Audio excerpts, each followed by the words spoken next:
Família, saudações, espero que todos estejam bem. Daqui é o Leon Bilhambo, como sempre, Cabazixango TV. Estamos aqui para mais um exercício e hoje trouxemos um convidado que dispensa apresentações. Realmente vem de Benguela e estamos aqui com nada mais e nada menos com o deputado Avelino Cajamba José. Família, para ouvirem, né, no entanto, aquilo que na realidade ele tem a dizer relativamente aos últimos acontecimentos no país. Sabe-se que várias situações, tanto quanto endógenas e perplexas, ocorreram no país. E nada melhor do que o deputado e também secretário provincial da UNITA em Benguela, o deputado Avelino Cajamba José, para na realidade, junto conosco, podermos aqui entender quais são os caminhos futuros da juventude relativamente à situação atual do país. Família, vamos, na realidade, começar com a nossa entrevista. Eh, doutor, saudações. Muito obrigado, Leombo Liambo, jornalista. Bom dia para toda Angola e, de modo particular, a nossa Benguela, a noça São Felipe de Benguela. Na verdade, é um prazer nós estarmos a interagir com a comunidade dentro e fora do país. E dizer que Benguela é uma terra de gente boa, gente hospitaleira, gente trabalhadora, com predisposição para o progresso. Benguela, do ponto de vista social, tem marcas, porque Benguela, afinal, é aquela terra que produziu atletas, artistas, produziu no âmbito da agricultura uma marca da banana desde sempre. Benguela, em tempos coloniais, conforme reporta-nos a história, produziu sisal, através do qual se construíram muitas das cidades daquela província. Benguela é uma terra com um pouquinho de fama do ponto de vista da nossa tradição e cultura. Estou a falar do Dombe Grande, que em tempos idos pensava-se que quem viesse do Dombe, talvez fosse portador do feitiço, que na verdade não é bem assim. É uma forma que do nada se gerou. Eu penso que é um pouquinho pela cultura do nosso Ndamba e Nene, não é? Um bundo, Damba grande, mas que portuguesado acabou por ficar Dombe grande. E Benguela é isso. Mas Benguela tem também, do ponto de vista da ação do governo, uma série de problemas, não é? Dizer que em tempos de conflito armado, Benguela teve um modo de se expor, de se apresentar. Mas em tempos de paz, quando Benguela devia progredir nos diferentes domínios, parece-nos que Benguela vai conhecendo o declínio, sobretudo no âmbito do progresso da sua comunidade. Benguela tem institutos que formam muita juventude. Estou a falar dos institutos técnicos, tanto agrário como é o caso aqui do Cubal, no Alto Capaca. Benguela tem os institutos industriais, enfim, cuja juventude formada nestas instituições quase que não encontra espaço para a empregabilidade. Benguela tem uma rede de empresas que vão despontando, de certa forma, sem, no entanto, contarem em larga medida com a mão do governo, o que empobrece também esse tecido empresarial. Benguela tem hoje uma marca muito difundida, que é o corredor do Lobito. Queremos desde já saber um pouco de si. Quem é o Avelino Cajamba José? Bom, eu agradeço por esta colocação. Sou Avelino Canjamba José. Uh, Estou com 48 anos de idade agora e, do ponto de vista mais pessoal e no âmbito profissional, penso que passa. Sou professor de profissão, professor desde o ano 2003, através do concurso público daquele ano, 2003, na província de Benguela, e por lá trabalhei até 2022, em que fui eleito deputado da Assembleia Nacional.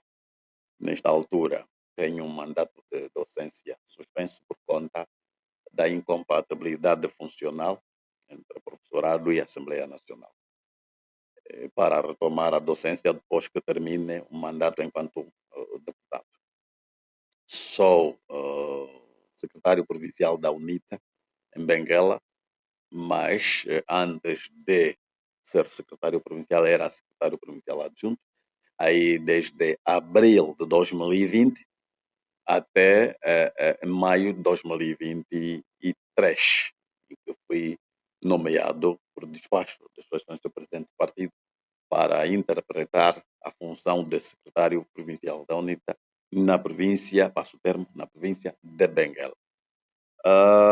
Sou responsável de família, casado, e o que mais que posso acrescentar? Sou pai de seis filhos.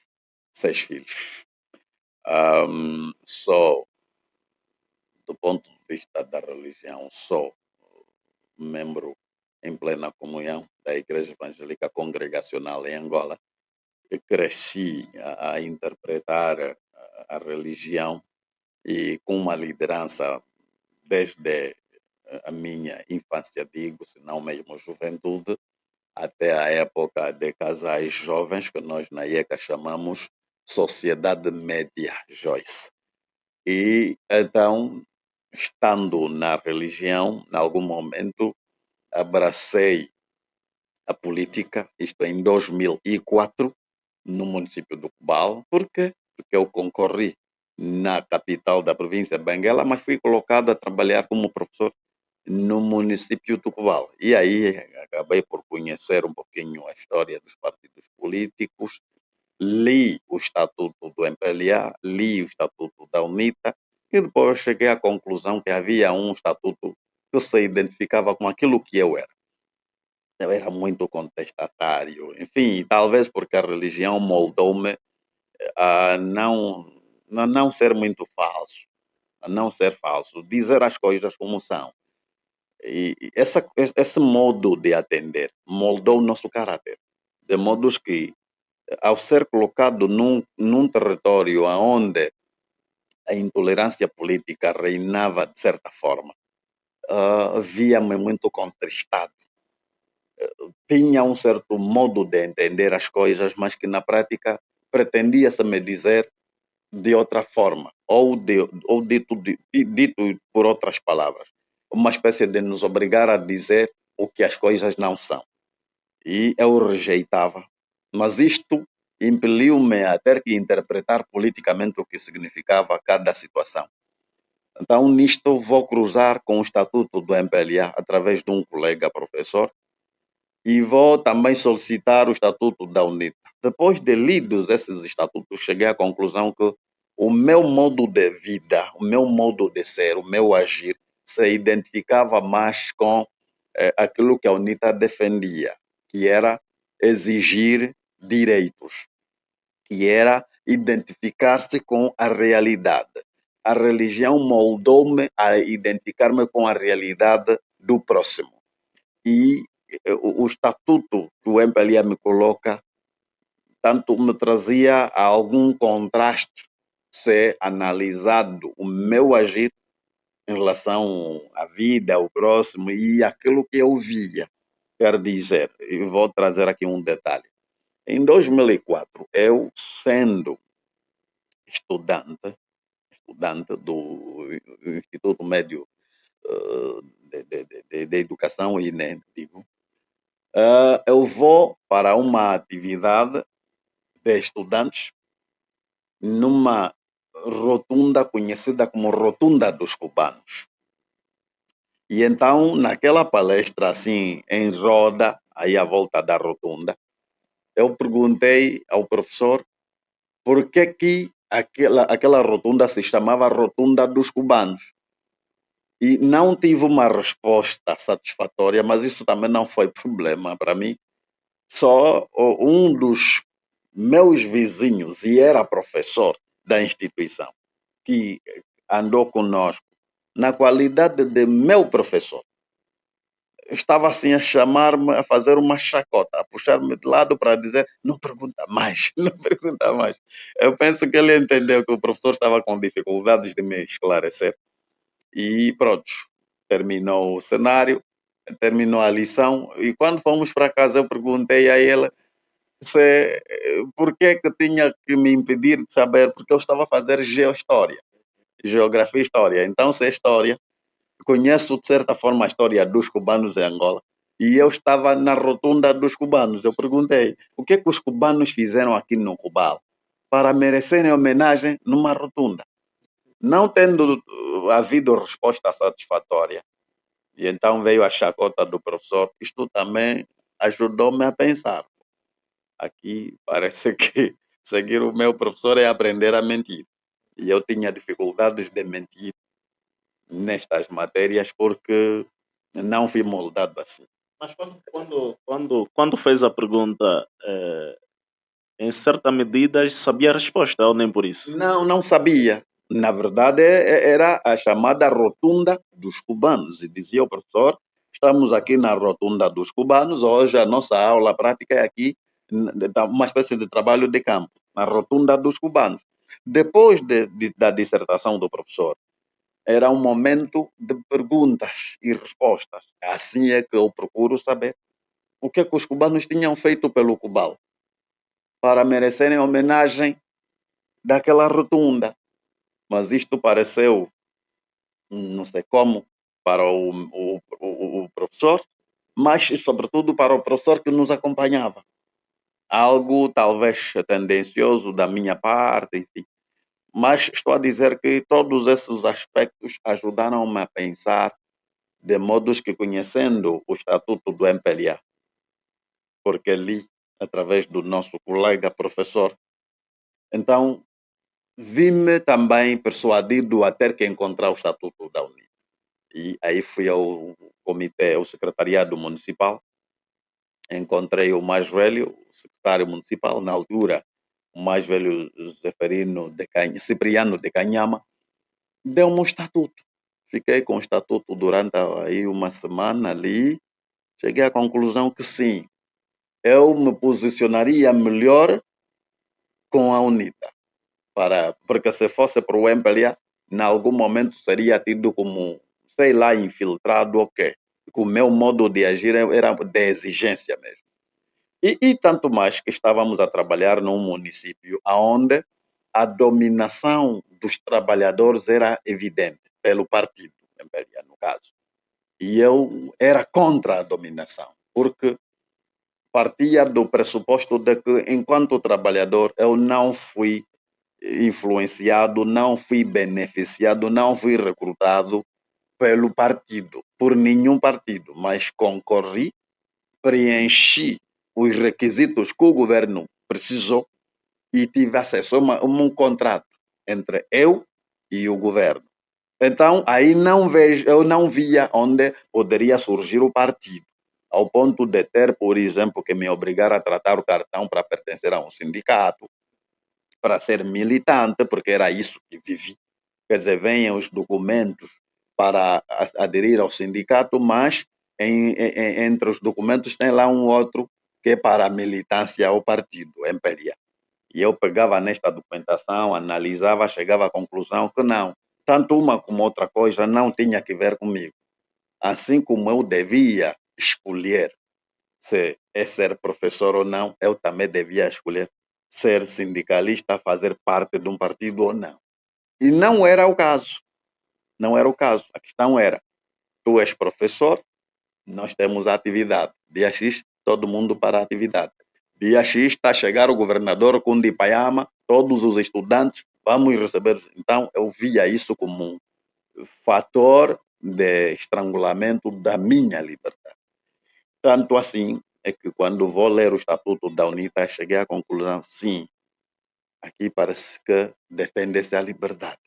E como eu sou defensor da liberdade, e porque na altura eu estava com 26 anos de idade, era mesmo, batia na mesa, isso eu reconheço, era exigente, então cheguei à conclusão que a melhor maneira para ter segurança naquela comunidade era ser unido. E entrei para a UNITA e pronto, assim fomos. Mas o Avelino José é um pouquinho essa pessoa.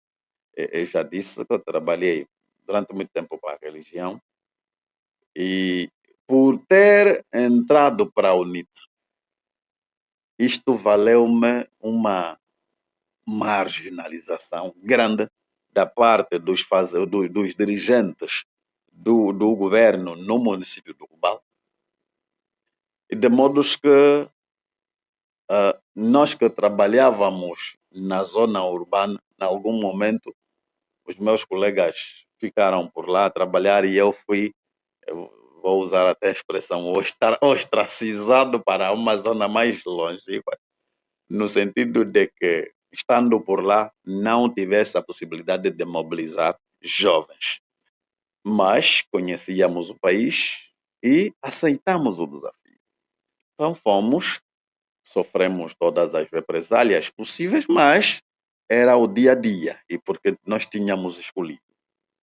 Tanto trabalhei por causa disso no comando militar, dei aulas aos militares, quarta classe, no caso, 2004, 2005, por aí, e depois fui para uma outra comunidade mais distanciada da sede do Val, até ao momento, até 2009.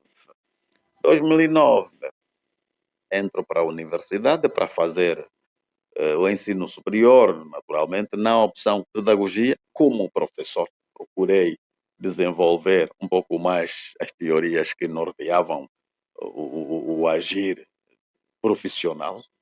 E por lá fiquei, fiz o ensino superior na opção pedagogia, como disse, no período 2009 a 2012. 2013 faço a licenciatura.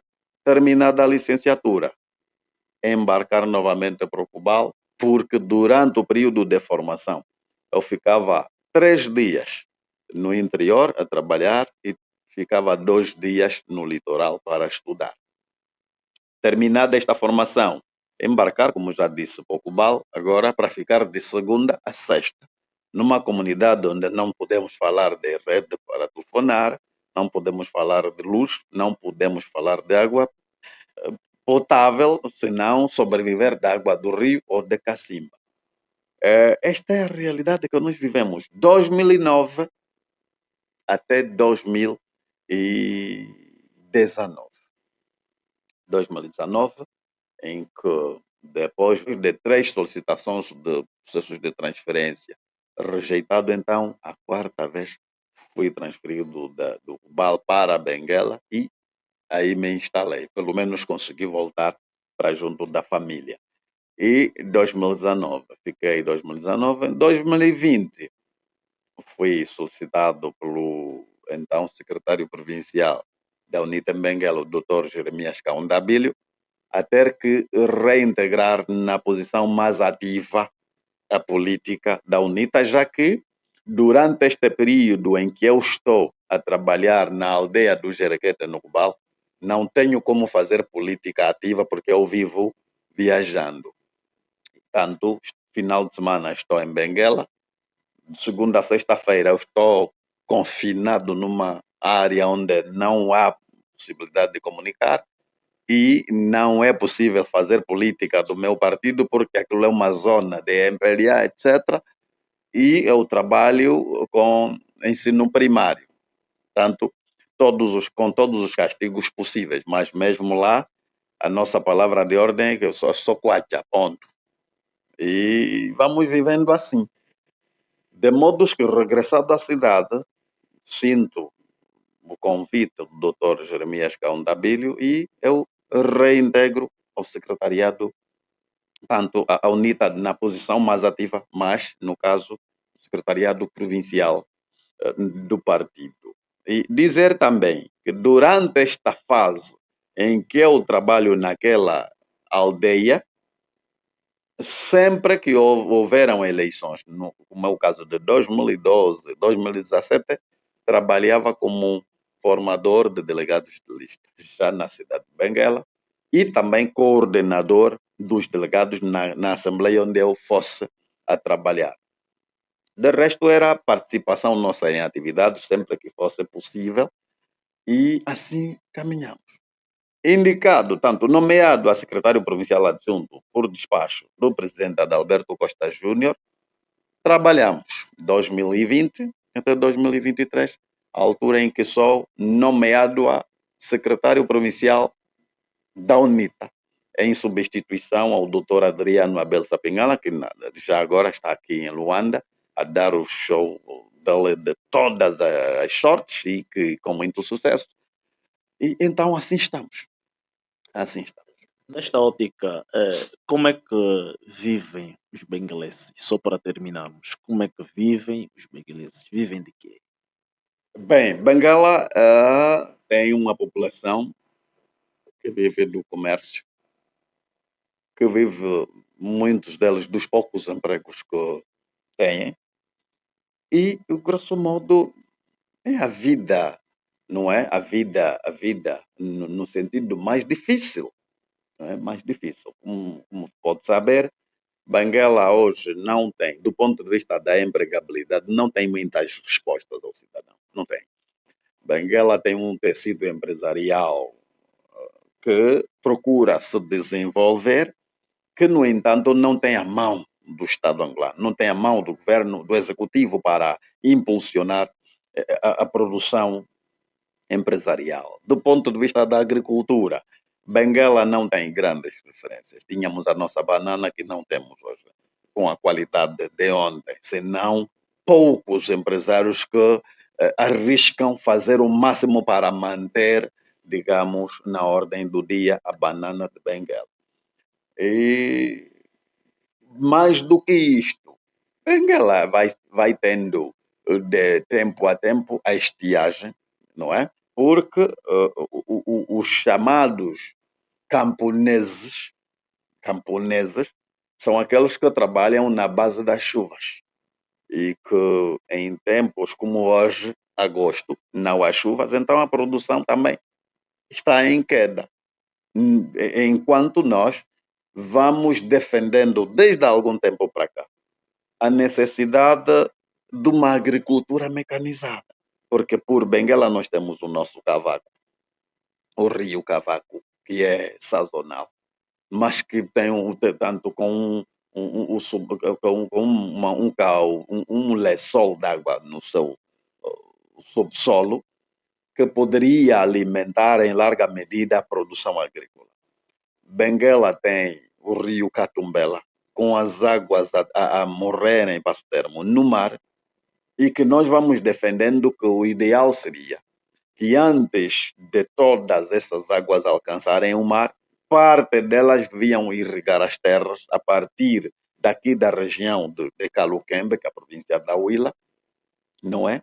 Todas as terras aráveis que margeiam o rio Catumbela deviam ser trabalhadas e irrigadas com as águas do Catumbela para permitir que, por um lado, Benguela produza em termos alimentares e, por outro lado, a ocupação efetiva tanto da juventude, tanto da juventude como também dos mais velhos, das nossas mamães. Benguela tem um tecido muito grande de mulheres zungueiras. E eu vou dizendo que quando nós encontramos uma mulher a zungar, por exemplo, uma melancia numa pequena bacia, etc., ou um outro produto, a senhora ou o senhor está a passar a informação de que ela tem vontade de trabalhar. E então está à procura de oportunidade, está à procura de uma instituição que capte para si, que possa ocupar esta pessoa efetivamente. E que o que se assiste é o contrário. Então, como consequência da ignorância do governo em relação às preocupações dos cidadãos, Benguela vai assistindo ao aumento do tecido de gente com a zunga, ou seja, gente a zungar. E quando a população aumenta no âmbito do comércio informal, é a prova de que o governo desligou-se das suas responsabilidades. Em termos de produção de energia elétrica, nós temos na província de Benguela a barragem do Lumão, no município do Cubal, que o absurdo, se a expressão passa, o absurdo é que a barragem está situada no município do Cubal, mas a barragem alimenta, em parte, as populações de Benguela e da Catumbela, talvez do Lubito, e nada para o próprio povo do Cubal, que está sensivelmente a 25, 30 quilômetros. Quer dizer, acabamos por não perceber, mas isto é já dos tempos do engenheiro Eduardo dos Santos, presidente da República. Barragem restaurada, porque a barragem dos tempos coloniais, atenção, mas restaurada a barragem em tempos de Zedu, a barragem fornece corrente elétrica para o litoral e nem um kilowatt sequer para a população do Cubal. Por que isso acontece?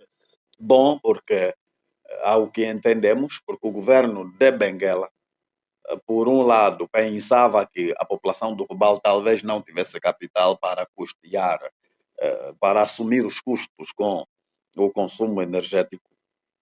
E se tiver sido esta a perspectiva, nós condenávamos com justiça. Por outro lado, porque talvez o governo tivesse pensado em servir primeiro as metrópoles, o que é de todo errado, porque a energia elétrica, afinal de contas, acaba por fazer parte da base para o progresso, sobretudo industrial. Cubal não pode ter indústrias, a Gande não pode ter indústria enquanto o setor energético não estiver disponível. E, como consequência, até hoje, as cidades da Ganda, do Cubal, do Caimbambo, sobretudo, que estão na linha da barragem, continuam com geradores que funcionam temporalmente. Quer dizer que o gerador tem de ser adquirido em Luanda ou em Benguela ou no Bié para ir alimentar a cidade do Cubal do ponto de vista da energia elétrica, enquanto o Cubal tem uma barragem. Nós reprovamos. E, infelizmente, lá se vão tempos, talvez décadas. O governo está absurdo em relação a esses apelos que são importantes. E, como consequência, o setor industrial não funciona naquelas paragens, de Ganda, Cubal, Caimbambo. O setor agrícola não funciona na plenitude. Em terras com fazendas poderosas desde os tempos coloniais, e aí pelo Cubal estamos a falar, por exemplo, da Fazenda Elisa, Fazenda Fernando Alberto, Fazenda do Quisquerofe e outras, que o colono português usou para produzir e construir até parte das próprias cidades. Hoje, nós, na pátria do nosso nascimento, e até por uma questão só de herança, nem mesmo conseguimos mexer com um dedo uma espécie de restauração, recuperação destas fazendas. Ao mesmo tempo que nada se faz em direção à recuperação e o funcionamento das fazendas, também há um crescimento galopante da população, sobretudo jovem. Como consequência, temos muita juventude desocupada e esta juventude desocupada depois procura ocupar-se por si mesma. E um cidadão desocupado está até no limite do risco de ocupar-se com atitudes inúteis na sociedade.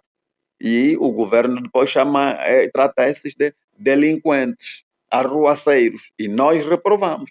Não há delinquentes nestes casos. Não há arruaceiro.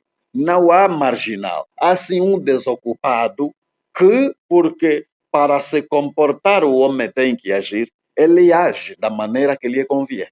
O melhor é as instituições, sejam elas tanto do governo ou privadas, desde que sejam do Estado angolano, procurem ocupar a nossa juventude na perspectiva mais útil para que o jovem se sinta partícipe do progresso da sociedade em que está inserido. Aí nesta ótica, quais são os passos que tens marcado no sentido de interceder a favor destes jovens diante do governo?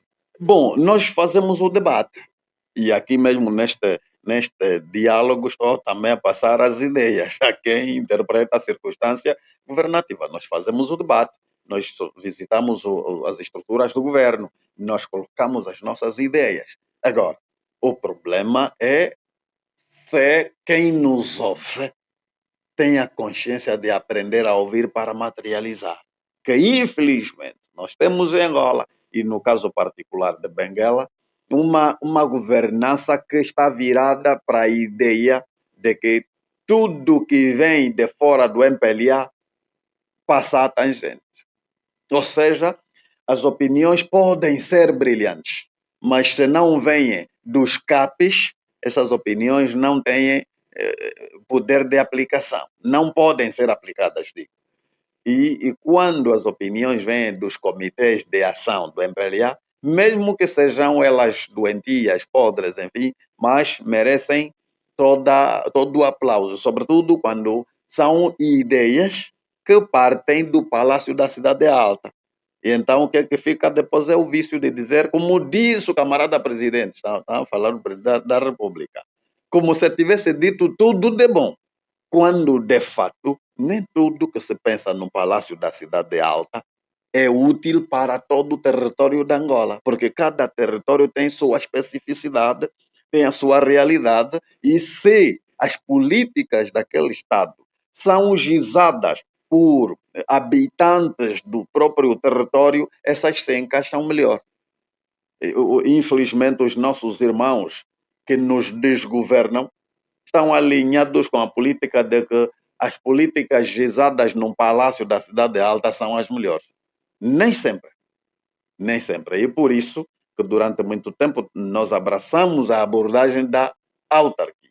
É preciso autarcizar o país para permitir que os líderes de opinião, os fazedores da governança e os intérpretes das artes em cada território consigam se encontrar e discutir. Por exemplo, nós na província de Benguela, estou a falar para quem é de Benguela sobretudo, mas também para quem não é de Benguela e que tem uma ideia para fazer progredir Benguela, nós estamos aqui a pensar em como é que temos que discutir para termos uma cidade, quer dizer, novas cidades no litoral da província de Benguela.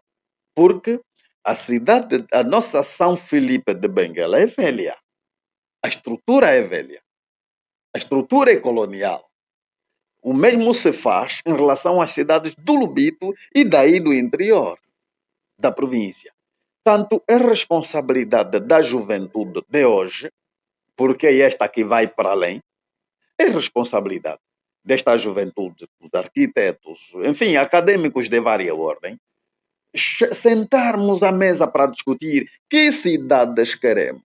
Cidades de acordo aos nossos tempos e, sobretudo, de acordo aos tempos da pós-modernidade. Cidades que, quando forem a se projetar para daqui a 300, 400, 500 anos, mesmo as gerações futuras não se venham a arrepender.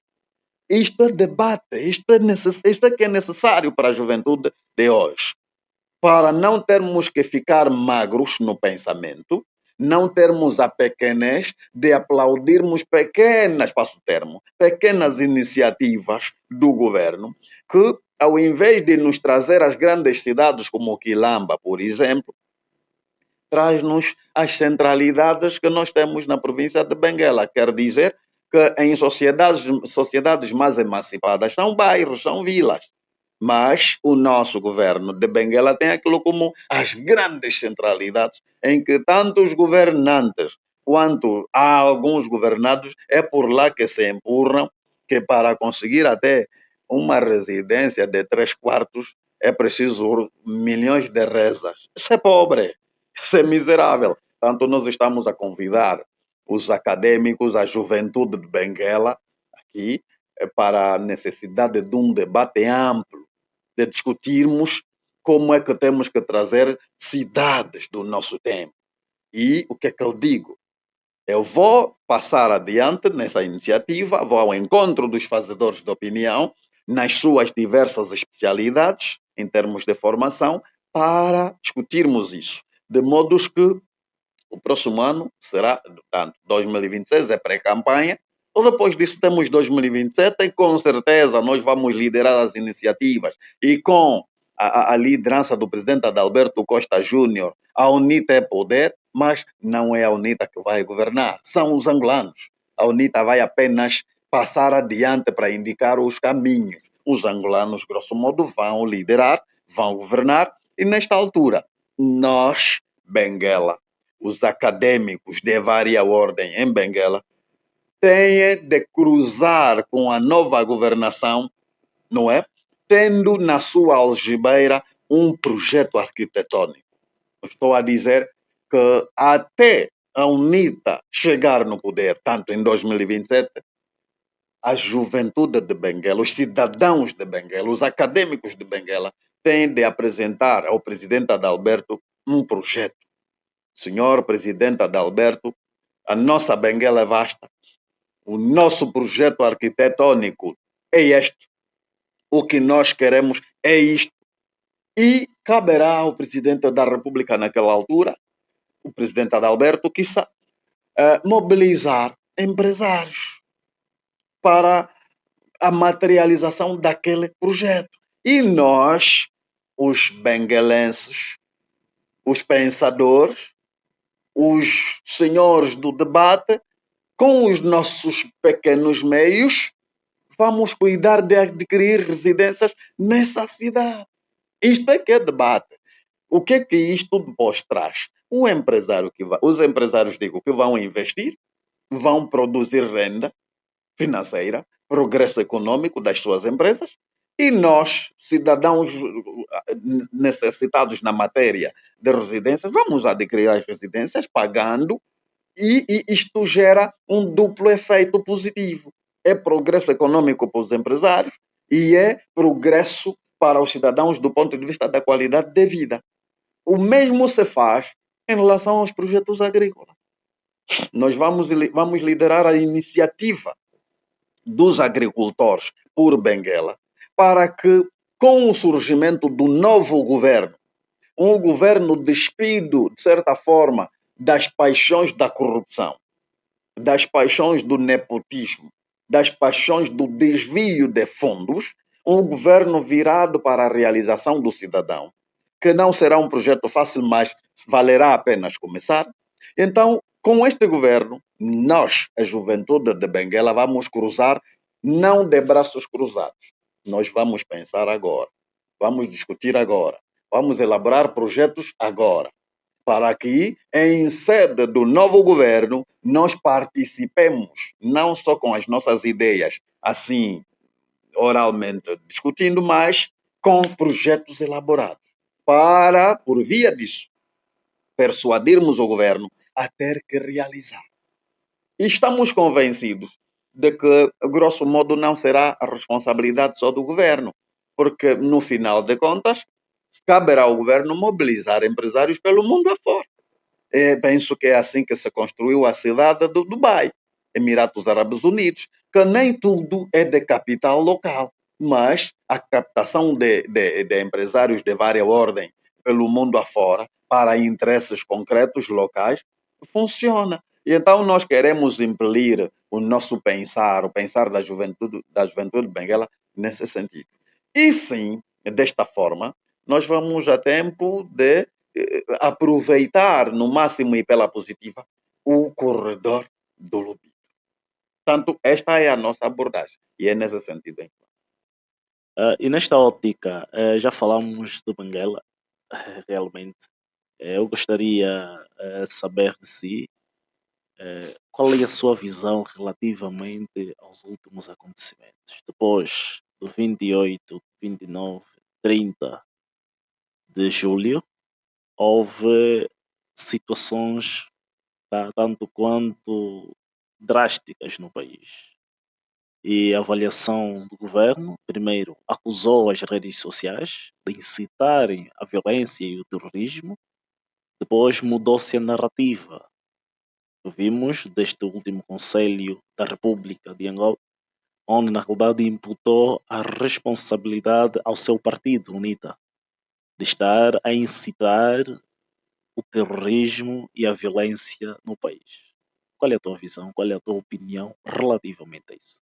Bem, eu penso que nesta matéria, em relação às circunstâncias, a situação que o país viveu nos dias 28, 29 e 30 de julho, tinham que ver com uma manifestação da autoria dos taxistas e que, na prática, a manifestação descambou para a pilhagem, etc., etc., eu leio a situação desde vários ângulos.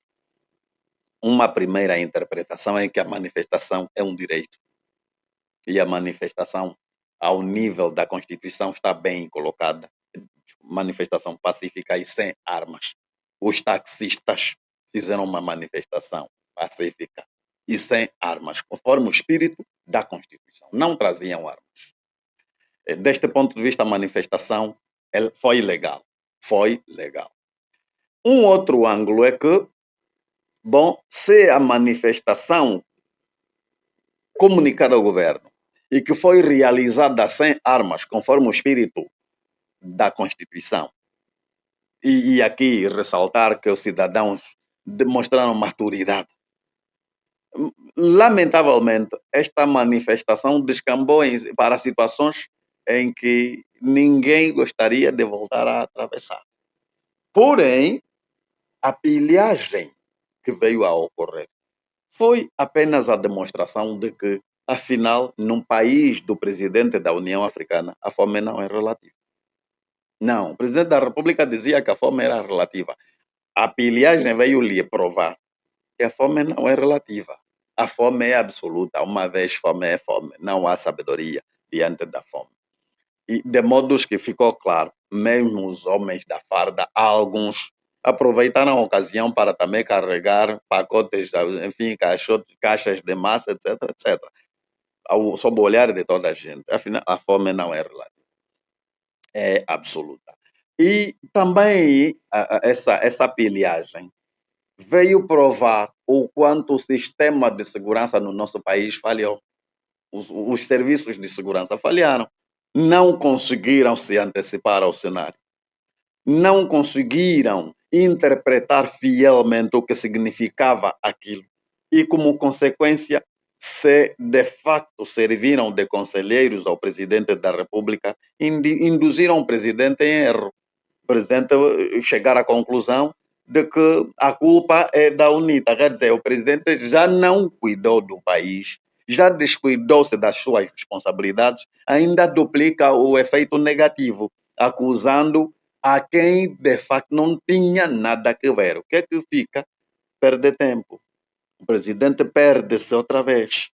E aqui chamo a reflexão de Sócrates, muito antiga, que defendia que a melhor, penso que é Sócrates, a melhor forma de resolver o problema é conhecer o problema.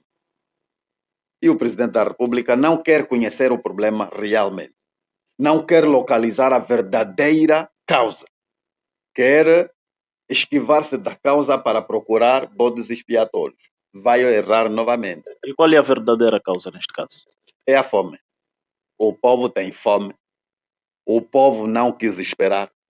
O povo aproveitou-se de algumas tendências de indivíduos que não sei se infiltrados na manifestação para praticarem atos para além daquilo que foi comunicado, e o cidadão que por lá estava deu conta que a oportunidade estava aberta. Porque te garanto, meu caro jornalista, uma criança que em casa come um prato de arroz, te garanto que não vai lutar por um prato de arroz na rua.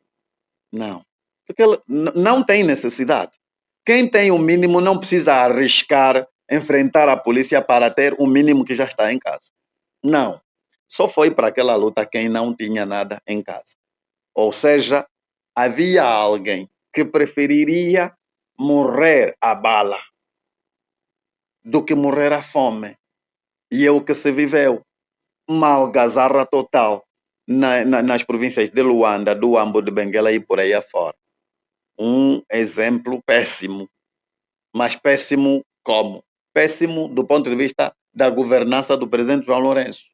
E aqui voltando a Benguela, dizer que em tempos idos, a história também nos explica bem isso, quem quiser vai lá navegar, encontra, em tempos idos em que o presidente hoje, o atual presidente da República, João Manuel Gonçalves Lourenço, quando comissário provincial de Benguela, que na altura não se nomenclaturava, não se tratava de governador, mas era comissário.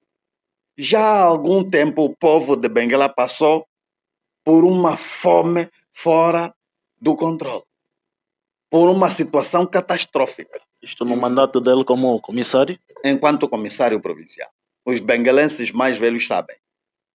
Estou a falar só de questões que a nossa história registra, como benguelense.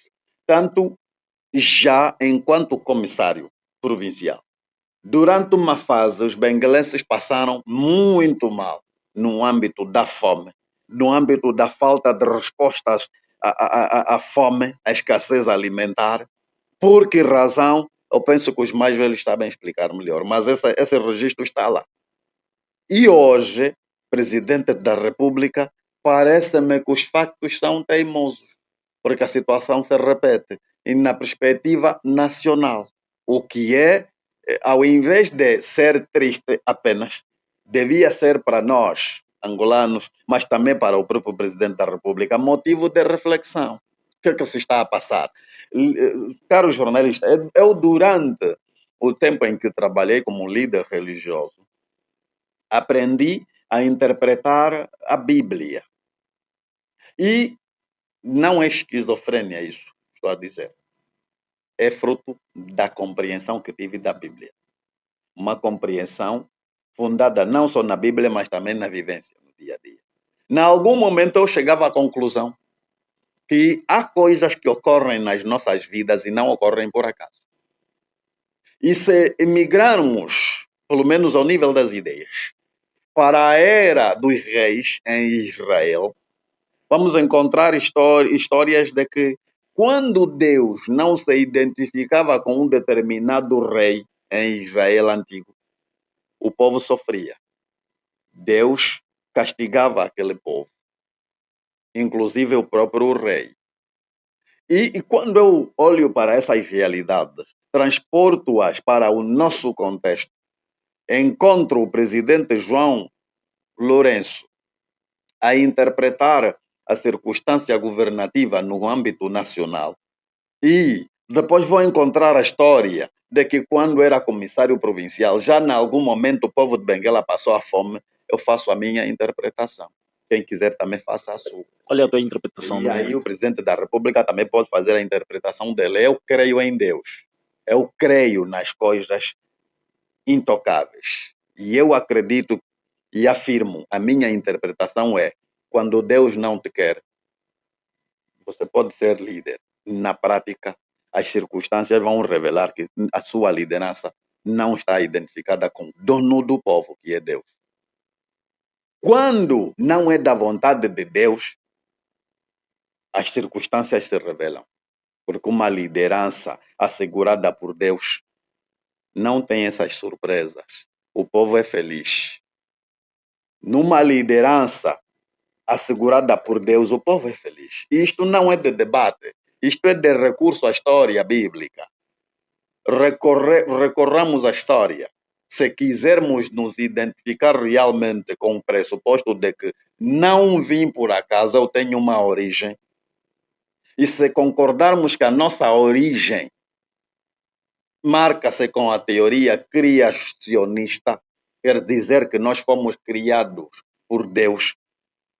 E se aceitarmos que Ele existe, então o que acontece também pode ter o beneplácito à mão dele.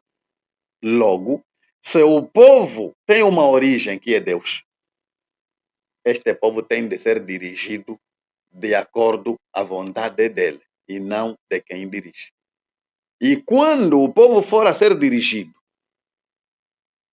ao ponto de atravessar situações que nós passamos. Para quem interpreta a Bíblia, tem aqui um espaço para sentar e refletir. O que é que se está a passar? E no caso particular do nosso presidente da República, eu penso que longe de lhe atribuirmos culpas, enfim, ainda a questão é refletir. Por que tem que ser permanentemente com ele? Porque enquanto comissário provincial em Benguela, já em algum momento os povos passaram fome. Dizem-me assim. E os mais velhos têm esse histórico. Verdade ou não, vamos recorrer à história, cada um vai confirmar o que lá terá ocorrido. Mas o fato é que hoje, presidente da República, o país está lançado a um caos. E para o caso de Benguela, o presidente prometeu Califórnia, que nem ele consegue hoje dizer uma única frase aos benguelenses para pelo menos justificar por que a primeira pedra não é tentada lançar, não é? Não há uma tentativa do lançamento da primeira pedra da Califórnia, mas espera aí, que Califórnia o presidente estava a pensar? Teórica? Não, a Califórnia é algo material. E mais, o presidente da República, enquanto candidato, penso que é isso, prometeu que haveria então um aumento na produção do combustível, já com a ampliação da refinaria de Luanda, porque dizia ele que trabalharam silenciosamente, ninguém se apercebeu, estava a prometer, e que haveria então a baixa dos preços. São palavras do presidente hoje, naquela altura, candidato. O que estamos a viver é o efeito contrário. É o aumento do preço dos combustíveis e, como consequência, a degradação das condições de vida dos angolanos, com maior destaque aos taxistas que vivem do combustível para o funcionamento do seu setor produtivo. E ao decretarem a greve, tanto a greve era nos termos de ficar em casa. O contrário é que quem decretou ficar em casa, mas na rua depois assistimos à pilhagem. Quer dizer, Liambo, longe de atribuirmos culpas ao NITA, ao presidente, aos taxistas, o assunto é sério. É de pararmos e refletirmos. Como povo, o que é que se está a passar? O que é que há por aqui? Qual é o problema real, de fundo? Eu chego a uma conclusão. O problema principal é que o nosso presidente da República parece que não nasceu para isso, porque a liderança também às vezes é algo que a gente carrega conosco.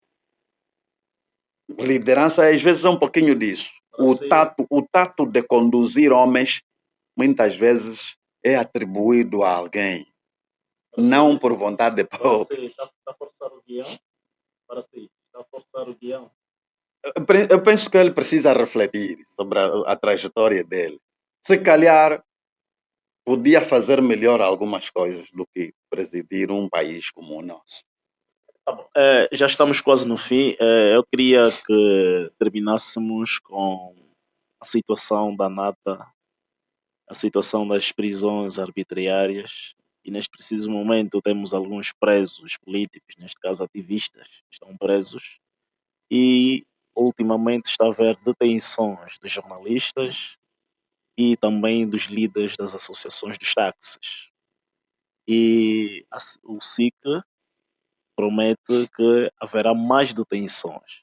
Como representante do povo, o que tem para apelar ao governo e, subsequentemente, levar ou trazer alguma palavra de apreço a este povo que está a nos assistir neste preciso momento. Bem, o SIC promete mais detenções aos políticos, etc, etc. Ao nosso ver, penso que, como disse há pouco tempo, infelizmente, mais um espaço de tempo o presidente da República vai perder. Porque não é detendo este ou aquele que se vai resolver o problema. O problema é a fome. É a fome. Se o presidente João Lourenço não tiver a coragem de aceitar o verdadeiro problema, então estaremos naquilo que dizia, não lembro bem o texto, mas é bíblico também. O enganador irá enganando e sendo enganado. Quer dizer que o presidente da República vai pensando que vai enganando os angolanos, procurando culpados que não, na prática não são. Mas também vai sendo enganado pelo SIC. Vão detendo aqueles que de facto não determinam na balança das respostas aos problemas dos cidadãos e lá o tempo passa. O que é então a nossa visão? Não, aqui a questão é liberdade aos prisioneiros. Não, porque também hoje diz-se que a questão não é deter para investigar. Primeiro é investigar, depois é detenção. Eu quero dizer que onde ocorre detenção tem que haver argumentos de razão.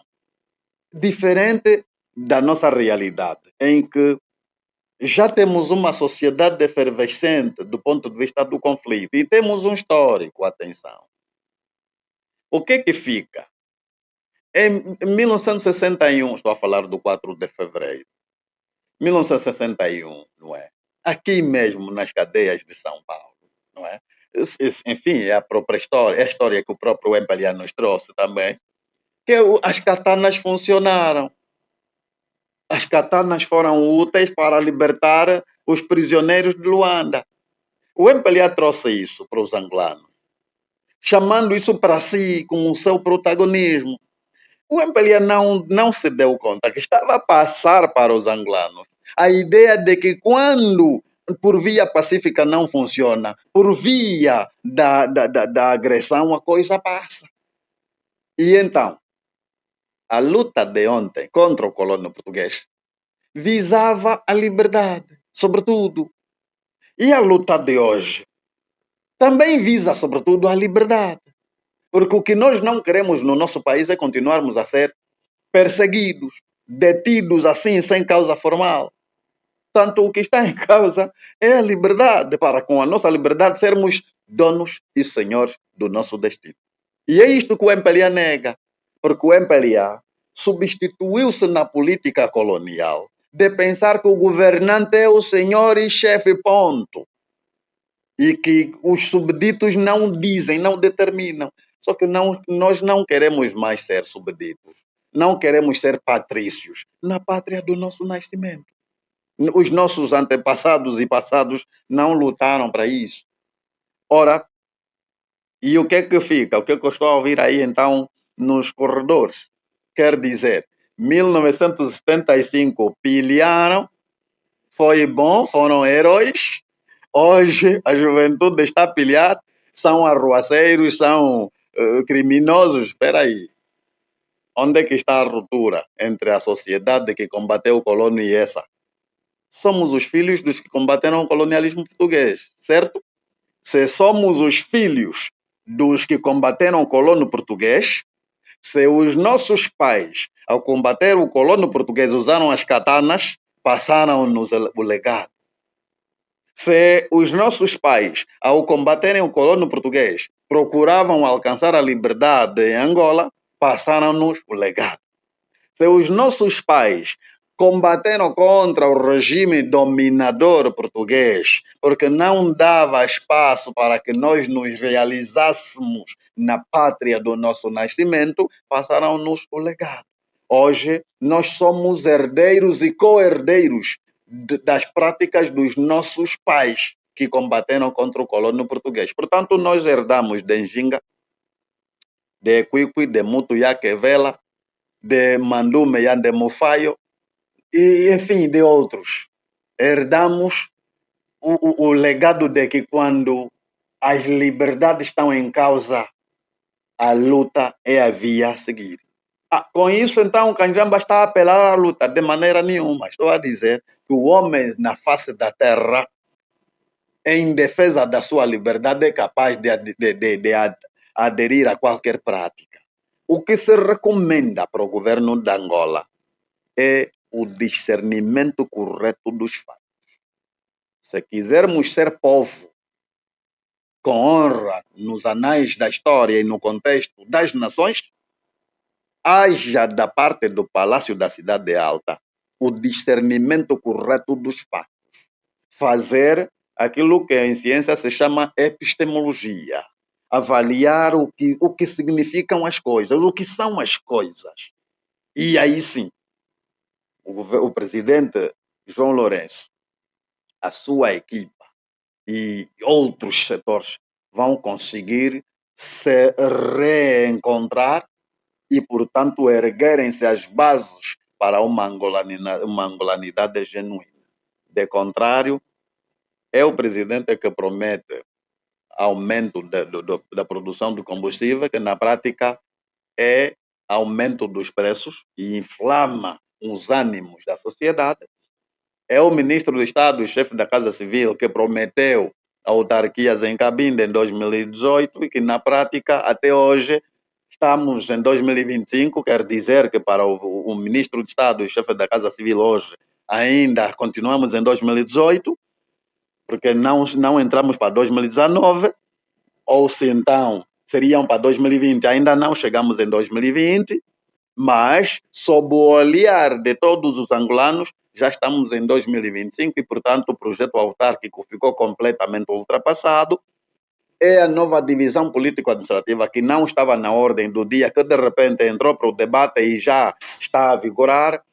Portanto, uma série de coisas que merecem uma atenção, uma reflexão, para, na base das conclusões, assumirem-se decisões sérias, decisões que lancem o país para a prosperidade. O contrário, hoje é pilhagem, ou seja, 1961, 4 de fevereiro, são as Catana. 1975, portugueses foram para onde? Para a terra dos pais, foram chamados retornados, etc, etc, com todo o sacrifício, mas também entre nós vamos fazer o que é nosso, o que fizemos é o que temos hoje, do bem ou do mal, e hoje, pilhagem. E então, 2027, essa juventude não vai aceitar mais enganos. Essa juventude que hoje não tem medo de enfrentar o policial armado, essa juventude está a demonstrar que é capaz de trocar a sua vida por uma liberdade no nível mais alto. Quem governa tem que interpretar bem isto.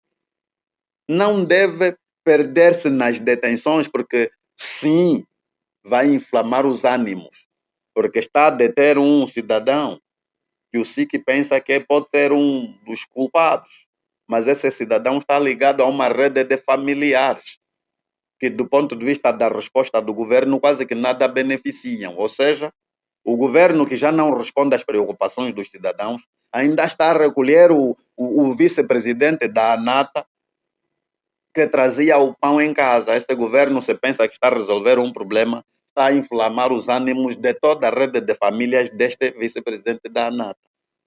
Não resolve. A situação aqui é candente. A resposta aqui tem que ser sábia. Não é com prisões, não é com cadeias, não é com as armas, mas é com a mente. É com a mente. O palácio não precisa se cercar de todas as armas do mundo. O palácio precisa se cercar de toda a inteligência do mundo, de toda a sabedoria do mundo, para conseguir tirar este povo do martírio em que os portugueses nos submeteram há 500 anos, durante 500 anos, digo, e mais os 50 anos do MPLA. Portanto, nós, a juventude deste país, temos a consciência de que o nosso povo, o nosso país e a nossa história registram a dominação de 550 anos. Queremos liberdade. E quais são as palavras finais que têm relativamente ao que tivemos aqui e outros assuntos que até nem abordamos? Liberdade aos prisioneiros, sejam eles políticos, da ANAT, etc, etc. Discernimento correto dos fatos antes das detenções, para reduzirmos os ânimos. Atenção ao setor social. O Palácio da Cidade Alta deve dispensar muita atenção ao setor social. e, sobretudo, que o Palácio da Cidade Alta entenda que os povos de Angola estão cansados com a bandeira que se chama MPLA, Movimento Popular. É uma canção antiga. O que os angolanos querem é experimentar uma nova era.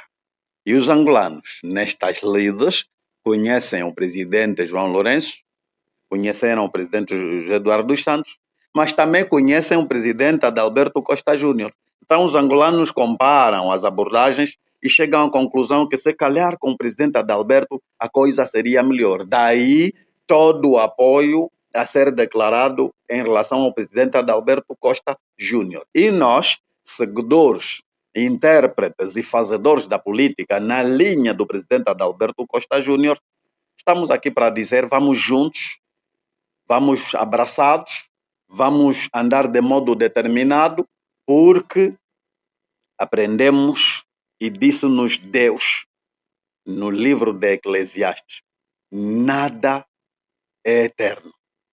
Interpretando as palavras, tudo tem o seu tempo determinado debaixo do sol. O MPLA teve tempo para entrar para o poder e, naturalmente, terá que ter tempo de descer. Agora ou depois, as circunstâncias é que esclarecem. Tanto o modo como o dia a dia dos angolanos se processa hoje, como a forma como os angolanos se mobilizam em relação à alternância hoje, devia passar uma mensagem para quem governa, de que, se calhar, no pensar do governante ainda é possível continuar, mas no pensar da população de Angola, a hora da alternância é agora. E se a voz do povo é a voz de Deus, como costumo ouvir, então, se calhar, Deus está a dizer: opa, vocês ainda arrumem, têm que partir para o descanso, para permitirem que o meu povo, o povo de Deus, entre para uma era diferente. E para terminar mesmo, recorrendo a uma história bíblica também, havia um momento em que Moisés, conduzindo o povo de Israel para a terra prometida, Moisés chegou a um estágio em que ele, com o povo, estavam a caminhar durante anos. Mas Deus percebeu que eles estavam a caminhar, só que rodeando no mesmo sítio. Foi aí que Deus chama Moisés. Moisés! E ele respondeu: eis-me aqui, Senhor. Então, Moisés, a propósito, não percebes que caminhando estás a rodear no mesmo sítio? Então, com este despertar, Moisés percebeu que ele estava a fazer tanto sacrifício com o povo a caminhar, mas estavam parados no mesmo sítio, a rodear no mesmo sítio. Foi aí que Deus apelou ao povo: tende para o norte. Dito, interpretando as palavras, entrem para o outro caminho.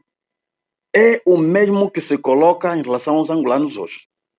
Caminhamos 50 anos com o MPLA.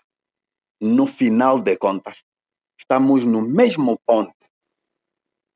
As nossas fronteiras, as fronteiras da nossa caminhada são o desemprego, que aumenta, a falta de espaços para a educação, que aumenta, a falta de resposta do nosso sistema de saúde, falta de medicamentos, etc. Isso aumenta. Enfim, tudo de mal quase que aumenta no nosso país.